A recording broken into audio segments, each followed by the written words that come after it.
Baby boy! Sa women competition. Sino kausap mo? Kaming maglaro po abroad was 2006 po dun sa mga world competition. Tatlong taon pa lang. Oo. Okay, si Charisse naman, ang kanyang ticket sa tagumpay na tinatanasan niya ngayon. Go, Charisse! Ang kanyang talent! Ayan. Ano ang gusto mong ipagmalaki sa buong mundo, Charisse, bilang isang Pinay? Balog mapis.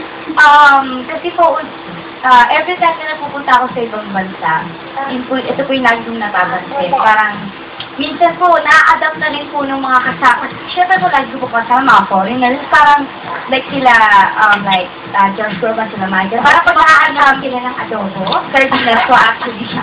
Kasi nakikita nila ako kumakain ako ng, like, sardinas. Kasi hindi puro Filipino food ko lang yung kinakain nila. Tapos parang, pinapakita ko sa nila, pinapatry ko sa kanila. Sino usap mo, Bebe?